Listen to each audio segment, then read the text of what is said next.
मैं अपने राघोपुर क्षेत्र के विकास के लिए काम किया हूं।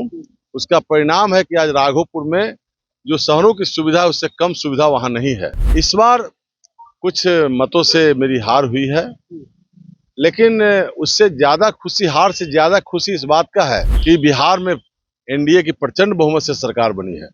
डबल इंजन की सरकार प्रचंड बहुमत से बनी है। मेरा दिनचर्या वही है जो पहले था। मैं सेवा भावना से राजनीति कर रहा हूँ। मेवा मिले न मिले, 10 साल हमें कुछ पद का प्रभार नहीं दिया गया, लेकिन मैं पार्टी के लिए काम करते रहा, पार्टी के झंडा को बुलंद करते रहा। उसी का परिणाम है कि मुझे टिकट मिला इस बार, तीसरी बार। जो व्यक्ति 38,000 से हार जाए और उसे पुनः पार्टी टिकट दे, ये अपने आप में एक उपलब्धि है। हम पर भरोसा जताई है पार्टी ने। हम उसके विश्वास पर खरा उतरने का प्रयास किया। हमने चाहा कि वहाँ राघोपुर में कमल खिले, जो 10 वर्षों से विकास बाधित है राघोपुर में। नमस्कार, आप देखना शुरू कर दिए हैं दर्श न्यूज और मैं हूं कुमार मनीष। देखिए, बिहार में मिली एनडीए को प्रचंड बहुमत के बाद नई सरकार बन गई है और कल से 18वीं बिहार विधानसभा सत्र शुरू होने जा रहा है। हमारे साथ अभी बीजेपी के फायर ब्रांड नेता सतीश राय जी हैं। कैसे हैं आप? बहुत अच्छे हैं। कल से सत्र शुरू होने जा रहा है। नवनिर्वाचित जो विधायक है कल अपने पद पर शपथ लेंगे। कहीं ना कहीं कमी तो खल रही होगी। सभी नवनिर्वाचित विधायकों को मेरी शुभकामना है। तो जनता की आशा और आकांक्षा लेकर जीत करके आए हैं, उस आशा आकांक्षा को पूरा करें, शपथ ग्रहण के बाद से अपना काम शुरू कर दे। मेरी शुभकामना है उनके साथ। और कमी की जहां तक बात है, तो मैं तो एक बार विधायक बन चुका हूं और 5 साल मुझे 10 से 15 मौका मिला था। मैं विधानसभा गया और जितनी मुझमें क्षमता थी, मैं अपने राघोपुर क्षेत्र के विकास के लिए काम किया हूं। उसका परिणाम है कि आज राघोपुर में जो शहरों की सुविधा है उससे कम सुविधा वहां नहीं है। इस बार कुछ मतों से मेरी हार हुई है, लेकिन उससे ज्यादा खुशी, हार से ज्यादा खुशी इस बात का है कि बिहार में एनडीए की प्रचंड बहुमत से सरकार बनी है। डबल इंजन की सरकार प्रचंड बहुमत से बनी है। जो एग्जिट पोल आया था तो बहुत सारे कमेंट्स आने शुरू हो गए थे कि गोदी मीडिया के लोगों ने ऐसा एग्जिट पोल दिखाया है, लेकिन जब काउंटिंग हुआ तो 202 के आंकड़ा तक पहुंच गई एनडीए। इसलिए बिहार के मतदाताओं को दिल के गहराइयों से मैं धन्यवाद देता हूं कि आपने सही समय पर सही डिसीजन लिया है, ताकि बिहार 2005 की स्थिति में नहीं आए। और ऐसे महागठबंधन से को आप लोगों ने धूल चटाने का काम किया है, जो केवल झूठ की खेती करके बिहार के नौजवानों को, किसानों को, महिलाओं को गुमराह करने का काम कर रहे थे। झूठ का जो पुलाव परोस रहे थे, उसको आप लोगों ने अस्वीकार किया, उसको धूल चटाने का काम किया। इसलिए आप बहुत बहुत धन्यवाद के पात्र हैं। हार के बाद आप भी समीक्षा किए होंगे, पार्टी लेवल पर भी समीक्षा हुई होगी। आखिर चूक कहाँ हुआ, कहाँ लग रहा है, कमी कहाँ थी, पहले हो जाना चाहिए थे, क्या दिखा? देखिए, एक तो साइकोलॉजिकल, वो अपने आप को तेजस्वी यादव मुख्यमंत्री का उम्मीदवार घोषित किए हुए थे, तो साइकोलॉजिकल कहीं ना कहीं उनके मतदाताओं में ये बात लग रहा था कि तेजस्वी यादव मुख्यमंत्री बनेंगे तो हम लोगों का नौकरी मिलेगा। और कास्ट लाइन पर हमारे जात के, समाज के लोग को लगा कि हमारा जात भी मुख्यमंत्री बनेगा। बहुत बड़ी चुनौती थी। हाँ, ये चुनौती थी वहाँ।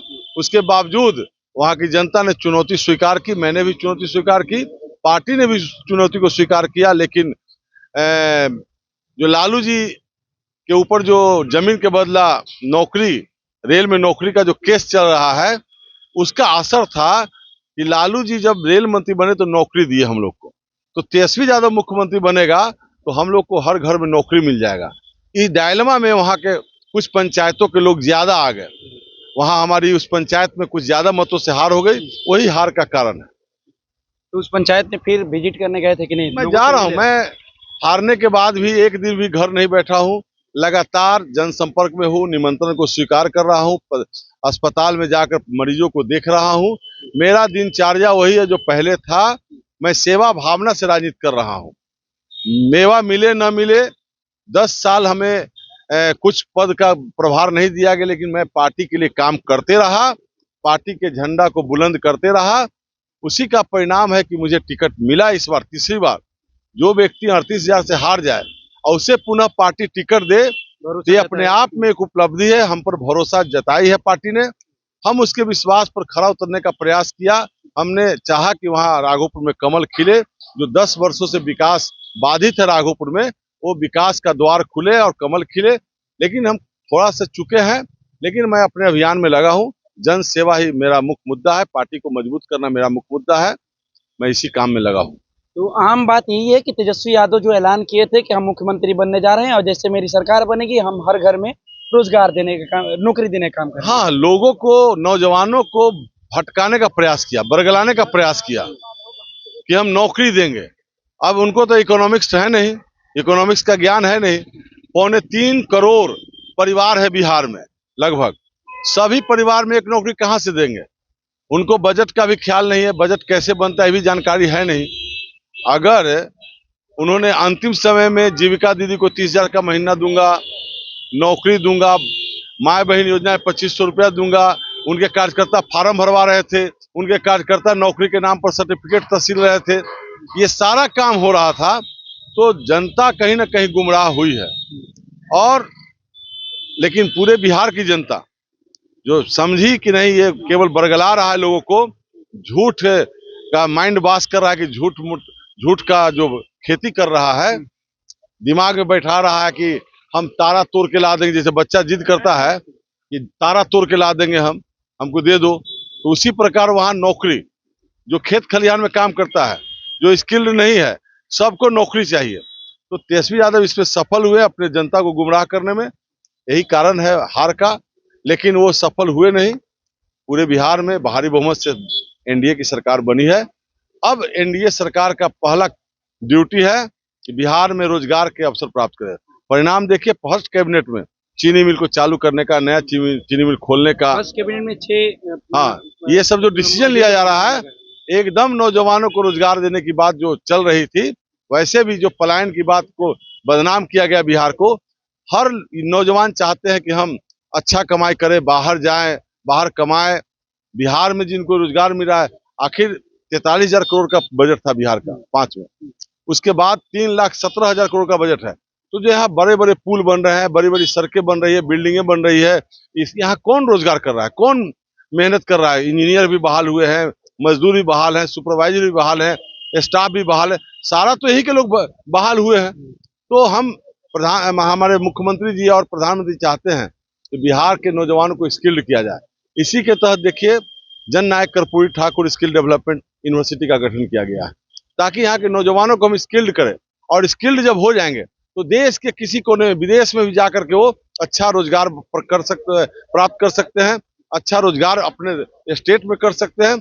और अब तो बिहार में भय का माहौल समाप्त हो गया। बार बार जब चुनाव आता है तो जो उद्योगपति हैं, उद्योग लगाना चाहते हैं, बिजनेस करना चाहते हैं, उनको भय सताता है कि कहीं सरकार बदल गई तो मेरा पूंजी डूब जाएगा। लेकिन अब मैं उद्योगपतियों से, पूंजीपति भाइयों से ही कहूंगा कि अब बिहार में एनडीए की सरकार है, आप निर्भीक होकर के बिहार में उद्योग धंधा लगाएं, ताकि यहाँ के नौजवानों को रोजगार मिले। हार के बाद कुछ चर्चा और नेता, बड़े नेता से कुछ हो रहा है कि नहीं, एमएलसी बना के मंत्री बनने? हार के बाद क्योंकि एक अच्छा वोट आया है, 1,04,000 से ऊपर वोट आया है, तो सारे नेताओं का सहानुभूति मेरे साथ है, कार्यकर्ताओं का सहानुभूति मेरे साथ है। मैं जहां जा रहा हूं, लोग मेरी पीठ थपथपा रहे हैं। एमएलसी का कोई देखिए, हम ये सब चर्चा नहीं की है, ये पार्टी नेतृत्व का काम है। पार्टी नेतृत्व मुझे जिस रूप में देखेगी, उस रूप में मुझे दायित्व देगी, मैं उसका निर्वहन करूंगा और पार्टी के झंडा को मजबूत करूंगा, पार्टी के संगठन को मजबूत करूंगा और जनता की सेवा में लगा रहूंगा, ताकि जनता की कोई शिकायत न रहे सरकार से। सबसे बड़ी बात है कि सरकार से जो कुछ दिग्भ्रमित होकर शिकायत शुरू कर देते हैं, उस शिकायत को मैं दूर करने का काम करूंगा। इसलिए पार्टी नेतृत्व पर मुझे पूर्ण भरोसा है कि मुझे जो भी दायित्व मिलेगा, मैं उस पर खरा उतरने का काम करूंगा। चलिए, नई सरकार बनने के बाद 28 साल बाद राबड़ी आवास खाली करने के लिए भवन निर्माण के द्वारा नोटिस जारी किया गया। अब इसको लेकर भी सियासी पराहाई हो गया है। मतलब विरोधी लोग तो सियासत करेंगे ही ना। ये तेजस्वी यादव से पूछिए कि आप पिछले बार क्यों गए थे हाई कोर्ट, सुप्रीम कोर्ट, बंगला के मामला में? सुप्रीम कोर्ट का ही आदेश है ना कि पूर्व मुख्यमंत्री को बंगला नहीं मिलेगा। तो फिर इसमें बंगला आवंटित हो गया है, उसमें जाए। देखिए, कभी कानून का पालन उन्होंने किया नहीं, न उनके कार्यकर्ता कर रहे हैं। तो जो भी चिट्ठी निकलती है उसका विरोधी है, तो विरोध करना उनका दायित्व है। प्रदेश अध्यक्ष कह रहे हैं कि किसी भी कीमत पर हम लोग तो नहीं। प्रदेश अध्यक्ष तो समाज में गंदगी फैलाने का काम किया कि भूरा बाल साफ करो। अब ये समय रह गया है बिहार में जात पात की बात। अब लोग विकास देख रहे हैं, लोग आगे बढ़ने की बात कर रहे हैं। बिहार को आगे बढ़ाना है, विकसित बिहार बनाना है, विकसित देश बनाना है, अपने भारत को एक विश्व गुरु बनाना है। तो हम उस लाइन में रहेंगे कि हम भूरा बाल साफ करने के चक्कर में रहेंगे? तो ये उनके अध्यक्ष भी वैसा ही है जो उल्टा पुल्टा बयान दे करके समाज में गंदगी फैलाने का काम करते हैं।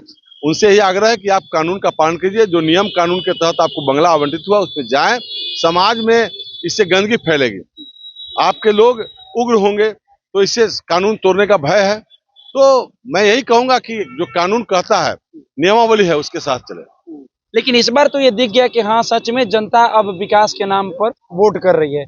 महिला बढ़ चढ़ के हिस्सा ली, सरकार बनाने में महिलाओं का अहम योगदान रहा है इस बार। तो ऐसे में आप कैसे देखते हैं, MOI समीकरण पर जो राजद हमेशा से अपना पावर कब्जा बना कर रखी थी, इस बार तो विफल हो गया। तो क्या सच में MOI अब टूट गया है? माई समीकरण का मुस्लिम यादव, वो केवल एक धर्म मुस्लिम को भाजपा के से भयभीत करते हैं और यादव को मुख्यमंत्री के नाम पर लोभ में लाते हैं।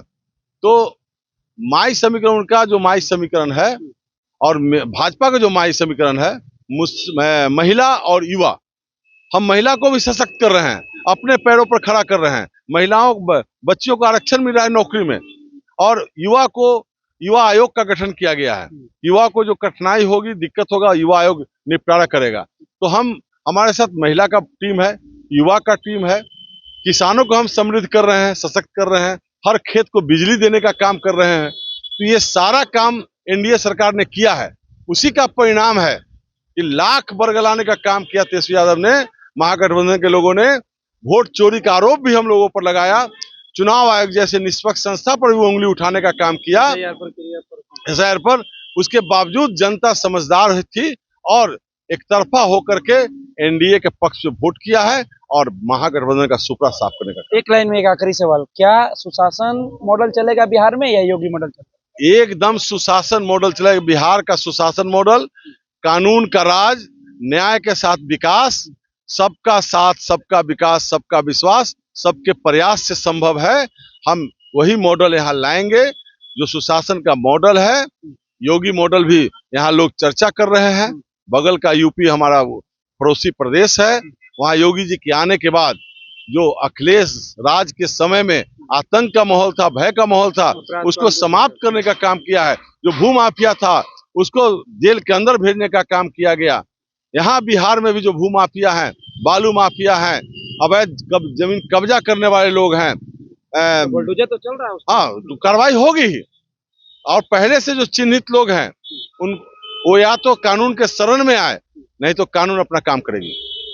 चलिए, तो कानून अपना काम करेगी। बिहार में एनडीए की सरकार बन गई है। कल से शीतकालीन सत्र शुरू होने जा रहा है और उससे पहले राघोपुर के जो पूर्व प्रत्याशी थे और बीजेपी के फायर ब्रांड नेता क्या कुछ कहते हुए नजर आए, आपको मैंने सुनवाने का काम किया। फिलहाल इस खबर में इतना ही छोड़ जाते हैं। दीजिए हमें इजाजत, धन्यवाद।